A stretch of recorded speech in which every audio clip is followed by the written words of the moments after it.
Assalamualaikum warahmatullahi wabarakatuh. Innal hamdalillah nahmaduhu wa nasta'inuhu wa nastaghfiruh wa na'udzu billahi min shururi anfusina wa min sayyiati a'malina. May yahdihillahu fala mudilla lahu wa may yudlil fala hadiya lahu. Asyhadu an la ilaha illallah wahdahu la syarika lahu wa asyhadu anna Muhammadan abduhu wa rasuluh la nabiyya ba'da. Amma ba'd. Yang terhormat Kepala Sekolah SDN 1 Kabupaten Kulon, Bapak Bakjo Budiman FDI. Yang saya hormati Bapak Ibu Guru serta penjaga dan OPS SDN 1 Kabupaten Kulon. Yang saya hormati pemateri in-house training budaya positif dan penerapannya di sekolah.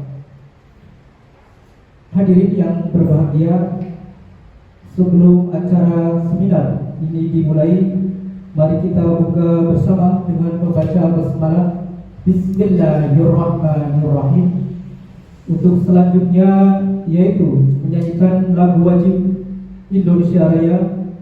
Indonesia tanah airku, tanah tumpah darahku. Di sanalah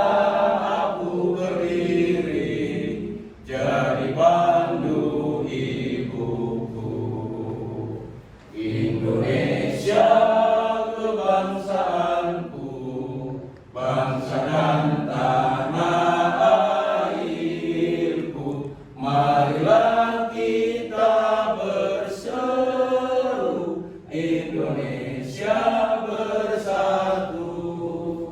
Hadirin mohon duduk kembali. Untuk selanjutnya sambutan atau motivasi dari Kepala Sekolah SDN 1 Kabupaten Kulon, Bapak Bakjo Budiman FPDI. Assalamualaikum warahmatullahi wabarakatuh. Alhamdulillahirabbil alamin, wassalatu wassalamu ala asyrafil anbiya'i wal mursalin wa ala alihi wa sahbihi ajma'in. Amma ba'd. Yang kami hormati Ibu narasumber, guru penggerak kita, Ibu Leni Fitriani,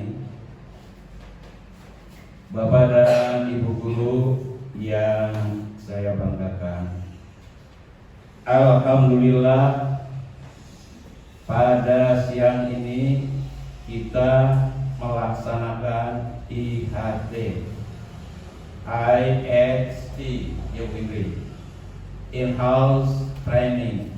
In-house training ini pelatihan internal, pelatihan di dalam, yang artinya narasumber adalah orang sendiri yang telah ditunjuk menurut kapasitas dan kemampuannya.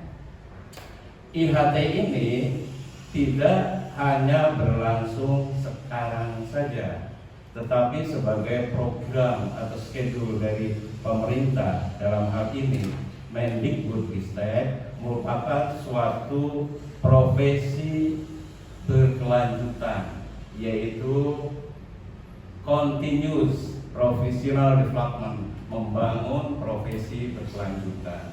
Dalam membangun profesi berkelanjutan ini adalah dengan membentuk setiap satuan pendidikan adanya guru penggerak.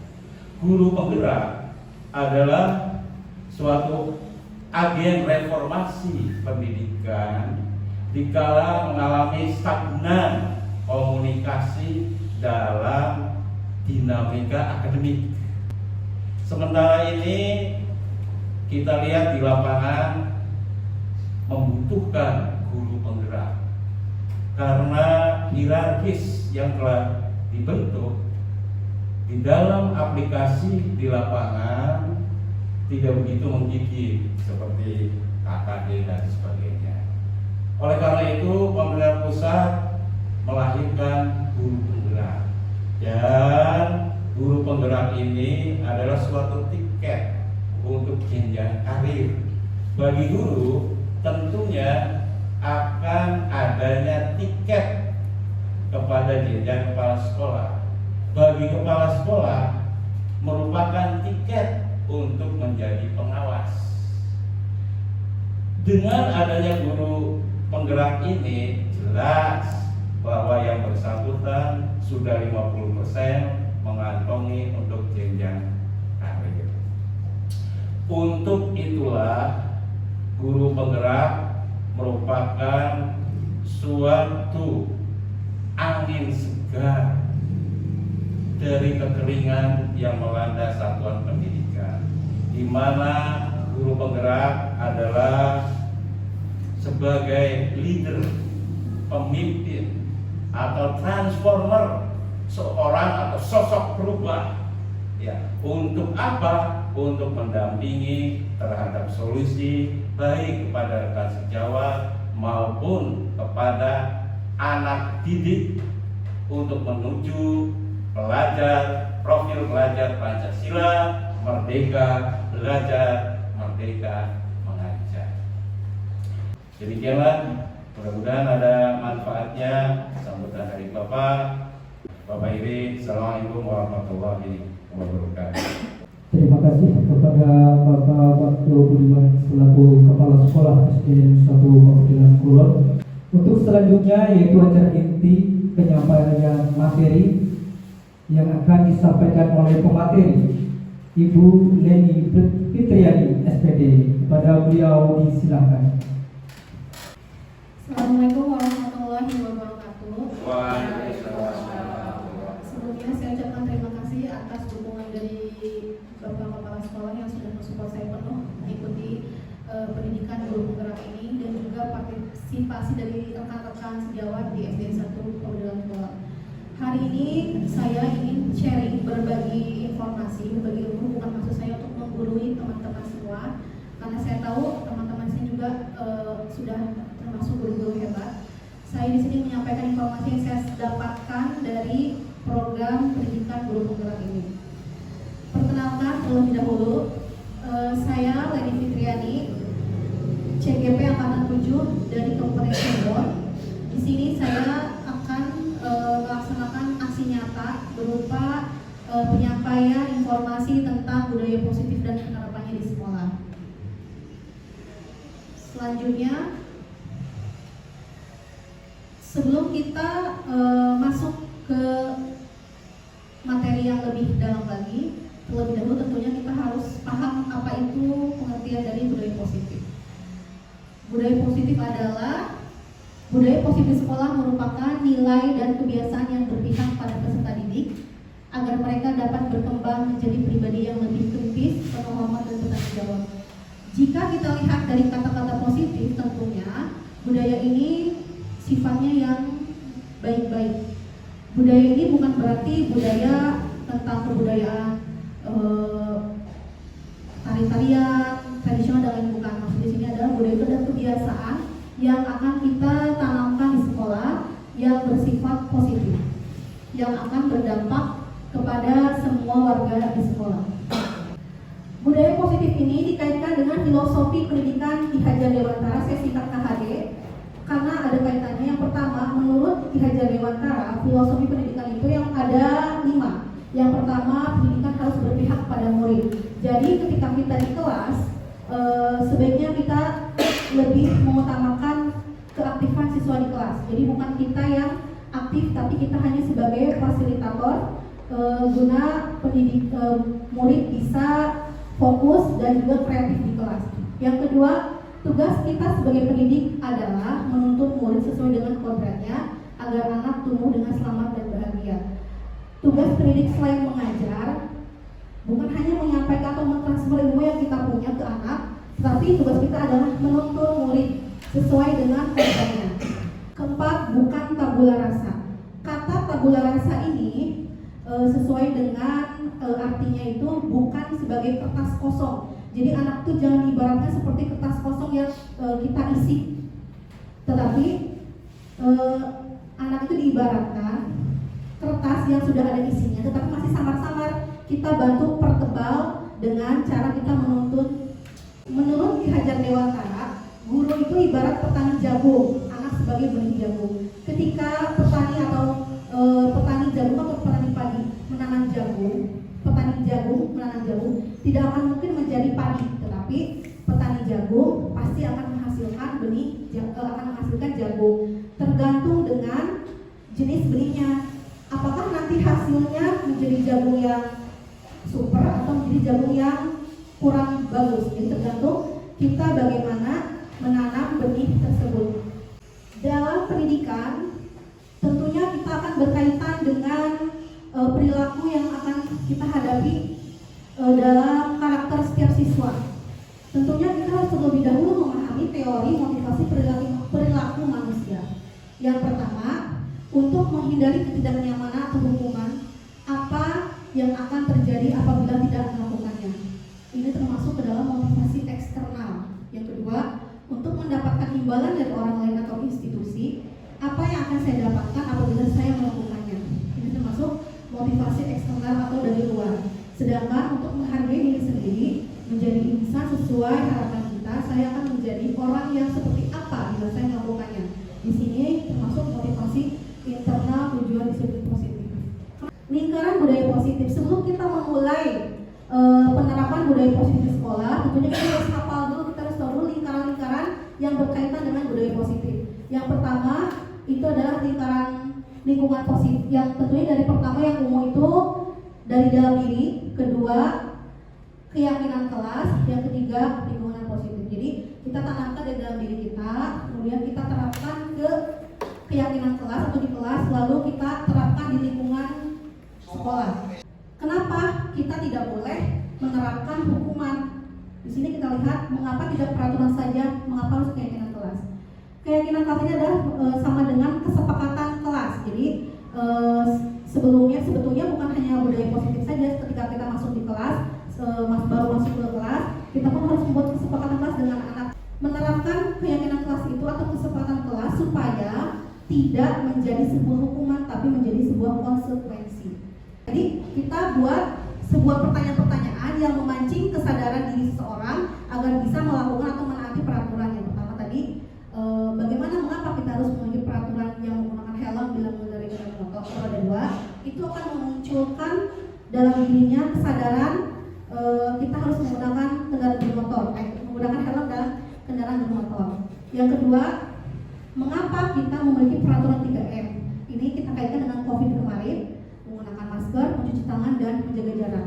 Anak akan lebih paham dengan alasan-alasan yang bukan hanya kita menyampaikan tidak boleh begini, tidak boleh begini, tapi kita harus menyampaikan alasannya sehingga anak lebih paham dan akan menaati aturan tersebut. Keyakinan kelas, tadi saya sampaikan keyakinan kelas. Mungkin teman-teman di sini masih asing dengan bahasa keyakinan kelas atau kesepakatan kelas. Keyakinan kelas ini adalah nilai kebajikan atau prinsip-prinsip universal yang disepakati secara bersama terlepas dari latar belakang suku, negara, bahasa maupun agama.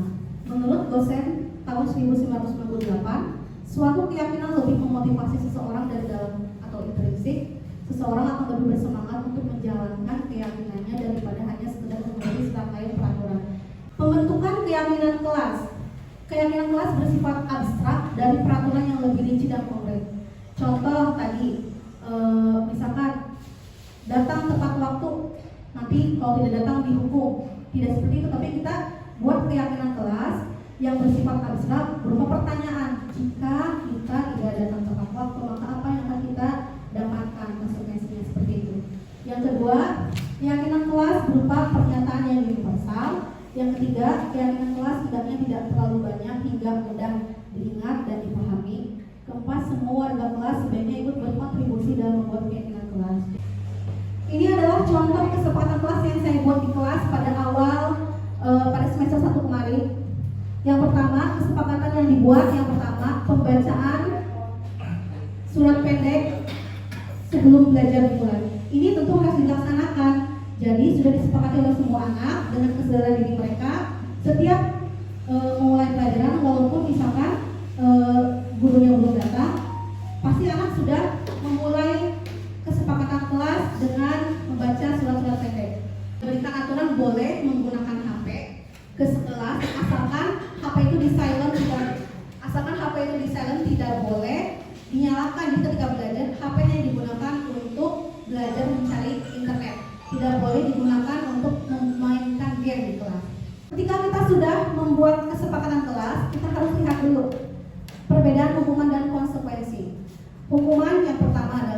sesuatu yang menyakitkan harus terjadi, sedangkan konsekuensi sesuatu harus terjadi. Yang kedua, membuat anak sakit hati ataupun sakit fisik untuk jangka waktu yang lama. Contoh, misalkan anak disuruh berdiri lama di kelas, itu menimbulkan rasa malu yang berkepanjangan. Itu akan membuat memori anak tidak akan lupa kalau dia pernah mendapatkan hukuman. Sedangkan konsekuensi membuat anak merasa tidak nyaman dalam jangka waktu yang pendek. Ketika kita menghadapi anak sebuah kasus, kita harus menggunakan segitiga restitusi. Segitiga restitusi itu adalah berupa nilai-nilai kesepakatan. Jadi misalkan sebenarnya ini sudah kita lakukan di kelas tiap saat, hanya kita tidak paham apa makna dari yang kita lakukan. Jadi ketika anak melakukan sebuah kesalahan, atau misalnya di kelas ada yang bermasalah, yang ribut, misalkan dua anak ribut, kita tidak boleh menghakimi dulu, tapi kita harus berperan sebagai guru dan juga berperan sebagai manajer ataupun teman. Contoh misalnya di kelasnya Pak Ara ada yang ribut, rebutan pensil misalkan. Kita tidak boleh menghakimi keduanya, tapi kita harus memanggil kedua anak itu, kemudian kita tanya alasannya apa, dan kita observasi dari kedua anak ini apa sebenarnya dasar dari masalah itu. Kita selesaikan dengan cara segitiga restitusi, yaitu yang pertama melakukan mencari tahu kenapa kejadian itu dilakukan. Kemudian kita tanya juga untuk anak, apa yang akan terjadi jika kejadian itu terus terulang kembali, dan dampaknya apa yang akan didapatkan anak jika kejadian itu terus terulang.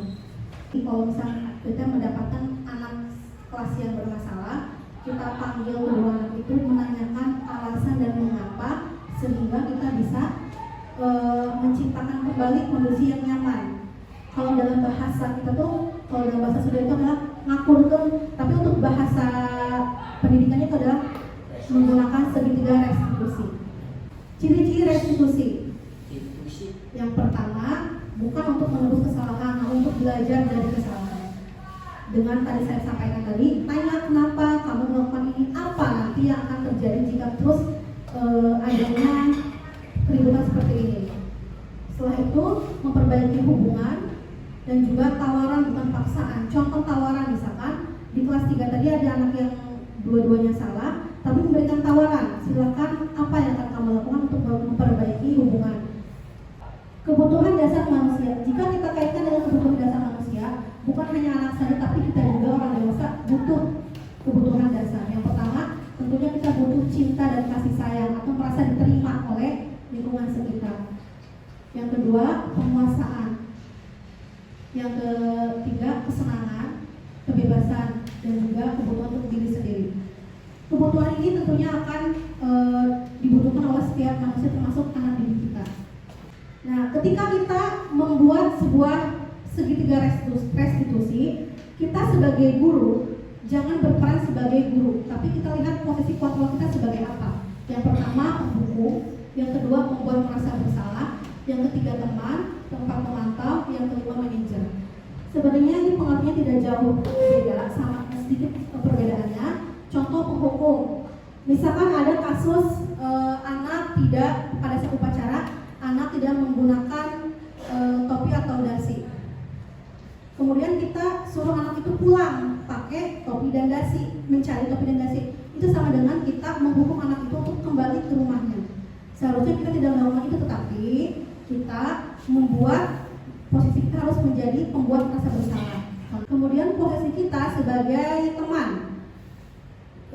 jangan posisi kita sebagai guru yang terlalu mendoktrin anaknya atau terlalu otoriter. Kita coba ikuti karakter anak dengan gaya bahasa yang memang anak pahami, dan juga dengan pendekatan-pendekatan yang membuat anak merasa nyaman. Dan juga sebagai pemantau, kita memantau bagaimana perkembangan anak di sekolah, apakah perlu dilakukannya restitusi atau segitiga restitusi. Jika memang perlu, maka kita berperan sebagai manajer, membuat beberapa pertanyaan-pertanyaan tertentu yang membuat anak bisa sadar tanpa memberikan hukuman. Jadi kalau saya sampaikan dari semua isi PowerPoint saya ini, pada intinya adalah di sekolah itu kita tidak boleh menggunakan kata menghukum atau hukuman, tetapi kita harus menggunakan kata konsekuensi. Hilangkan kata hukuman kepada anak karena itu akan berdampak panjang dan juga anak akan merasa malu dan juga sakit hati. Sedangkan untuk konsekuensi, anak akan sakit hati tetapi tidak akan terlalu berkepanjangan karena sudah dibuat kesepakatan dari awal. Semoga dengan ini sedikit-sedikit kita bisa menerapkan di sekolah bagaimana cara kita menerapkan budaya positif kepada anak tanpa memberikan hukuman. Seperti itu. Untuk selanjutnya yaitu sesi tanya jawab ataupun menambahkan atau memberi komentar tentang apa yang telah disampaikan oleh pemateri Ibu Leni Fitriani. Silakan kepada hadirin. Ada beberapa penjelas bukan tambahan. Intinya bahwa hukuman itu biasanya bersifat kasar, tidak mendidik, tetapi konsekuensi itu adalah suatu akibat daripada keluar daripada kesepakatan. Intinya yang akan dibahas, Bapak dan Ibu harus menjalin komunikasi. Itu saja, kami tunggu audiensi dari Bapak dan Ibu berupa pertanyaan kepada narasumber. Terima kasih. Silakan untuk yang lainnya. Assalamualaikum warahmatullahi wabarakatuh. Ada sedikit pertanyaan yang akan saya sampaikan kepada Ibu narasumber, yaitu tadi sudah dijelaskan bahwa kita itu tidak boleh untuk menghukum, tetapi kita itu diganti dengan harus memberikan sanksi, ya, dan harus mensepakati aturan sebelumnya. Nah, ketika misalkan di satu kelas itu, ada salah satu anak yang sangat bandel, nah, melanggar semua aturan yang sudah ditetapkan dan disepakati, bagaimana cara untuk mengatasi hal tersebut? Terima kasih. Ini pun termasuk pertanyaan-pertanyaan yang disampaikan oleh peserta PGP kepada instruktur yang ketika kita melakukan kolaborasi. Salah satu adalah pertanyaan ini ya, yang sudah sedikit saya pahami juga. Ketika sebelumnya saya juga ucapkan terima kasih kepada Bapak yang sudah menerangkan tadi. Memang betul ya, kalau misalnya kita kaitkan dengan semua kesepakatan, itu akan banyak kesepakatan yang harus kita tulis karena kan kita tidak tahu apa yang terjadi di depan nanti, kejadian apa yang akan terjadi di depan nanti. Maka dari itu sebetulnya hukuman itu memang tidak boleh dilakukan, tapi boleh dilakukan yang dengan sifat mendidik. Tapi kata hukuman itu diganti dengan konsekuensi. Jadi jangan ada kata kita menghukum, tidak, tapi kita ganti dengan kata kita memberikan konsekuensi. Kata hukuman diganti dengan kata memberikan konsekuensi. Kemudian kita boleh memberikan konsekuensi berupa hal yang mendidik, asal jangan berupa hal yang sifatnya fisik, ya, fisik dan juga terlalu keras. Contoh misalkan anak yang tidak mengerjakan PR di kelas, itu bisa kita berikan konsekuensi dengan anak menulis kembali PR-nya di luar kelas, seperti itu. Atau misalnya ada anak yang memang sangat bandel yang memang tidak bisa kita atasi ya. Contoh seperti dulu saya ingat kasusnya Gunawan waktu itu memang sudah di luar ranah sekolah, sudah berkembang keluar. Itu kan kita mengadakan sebuah diskusi dengan kepala sekolah dan juga memanggil orang tua. Kita memberikan konsekuensinya adalah anak dikeluarkan dari sekolah karena memang sudah mencoreng nama sekolah. Itu kan termasuk salah satu konsekuensi yang harus diambil berdasarkan hasil kesepakatan bersama antara kepala sekolah, guru, dan juga tentunya orang tua siswa. Jadi hukuman boleh diberikan, tapi diganti dengan kata memberi konsekuensi. Kemudian harus bersifat mendidik, tidak boleh dipukul, dicubit dan lain-lain. Jadi kita usahakan menghindari hal yang berupa fisik karena memang zaman sekarang kan apa-apa viral seperti ini. Jadi kita harus lebih bisa mensikapi dengan cara yaitu memberikan sebuah konsekuensi yang bersifat mendidik. Tentunya kita lebih bisa menjaga emosi kita seperti itu. Barangkali yang menambahkan, maka kesepakatan itu sudah dilanggar semua. Terus yang akhirnya harus bagaimana? Maksudnya dari jujur. Ya tadi kan disampaikan oleh bapak-bapak juga, mungkin ada satu kejadian yang tidak ada di list kesepakatan, gitu kan. Jadi kita mungkin akan melakukan sebuah hukuman atau dilakukan secara spontan, itu boleh kita lakukan, tapi kita berikan kata itu jangan hukum, tapi memberikan konsekuensi. Kita kembali lagi dengan mengadakan diskusi dengan pihak-pihak terkait, misalkan seperti tadi saya bilang tadi, seperti Gunawan kalau waktu itu ya melanggar semua aturan, karena memang pada saat itu kita belum paham, saya sendiri belum paham apa itu kesepakatan kelas dan hukuman. Tapi tanpa kita memahami, menyadari itu memang termasuk ke dalam konsekuensi hukuman, kita sudah melaksanakan itu setiap waktu. Nah, ketika ada anak yang melanggar semua aturan, kita kembalikan lagi dengan diskusi dengan para sekolah, tentunya dengan warga sekolah, teman sejawat, atau kita diskusikan kembali dengan orang tua, dengan kita membuat sebuah observasi atau pendekatan kepada anak tersebut. Mengapa ya itu kita selesaikan dengan segitiga restitusi. Kenapa kamu melanggar semua aturan yang ada di kesepakatan? Ketika anak menjelaskan kenapa, nah itu kita cari solusinya dengan cara kita melakukan pendekatan dengan anak, atau kita berdiskusi dengan kepala sekolah dan juga teman sejawat, atau jika memang sudah sangat melampaui batas, maka kita bisa kembalikan kepada orang tua. Itu maksud. Kalau menurut saya tadi tentang kesepakatan, berarti kesepakatan itu terjadi bukan di satu kelas saja, jadi antar guru juga ada kesepakatan. Iya, jadi kalau bisa semua kelas punya kesepakatan kelas masing-masing, sekolah pun punya kesepakatan kelas masing-masing. Iya, seperti itu. Saya suka cocok sebenarnya. Saya ini ya maklum dalam bahasa pemasaran kamus bahasa Indonesia belum paham. Maksudnya mendidik dalam artian pendidikan itu dalam berkontribusi itu maksudnya bagaimana? Kontribusi itu kan adalah sumbangan itu ya, kalau dalam bahasa itu, kalau dalam pendidikan itu maksudnya bagaimana itu ke anak didik itu si guru itu ke anak didik berkontribusi dalam pendidikan yang sifatnya mendidik itu yang bagaimana? Kontribusi kita itu gini Pak, tadi kan ada di slide yang beberapa itu kita semua dalam warga sekolah berkontribusi membuat kesepakatan kelas yang dengan kelas supaya pembelajaran di sekolah itu terlaksana. Maksudnya kontribusi itu kita di sini para berperan sebagai guru, tapi kita berperan juga sebagai penuntun. Jadi kita berkontribusi memberikan kesempatan kepada anak untuk bisa tampil mandiri, kreatif. Selain itu kita harus bisa berkontribusi menyampaikan apa yang kita punya, ilmu apa yang kita dapatkan, kita sampaikan kepada anak dengan cara kita menuntun anak, mengarahkan anak ke arah yang lebih baik. Jadi jangan kita hanya mentransferkan pengetahuan atau ilmu atau kata-kata yang ada di buku kita pindahkan anak salin enggak. Tapi berkontribusi ini bisa dikatakan kita mengarahkan anak agar anak bisa memahami apa yang kita sampaikan, jadi menuntun anak ke arah yang lebih baik. Maka seminar kali ini kita baca kesimpulannya bahwa kita harus hindari kata hukuman, yaitu diganti dengan kata konsekuensi. Yang kedua, hukuman boleh dilakukan tapi bersifat mendidik. Yang ketiga, gunakan segitiga restitusi untuk menyelesaikan masalah.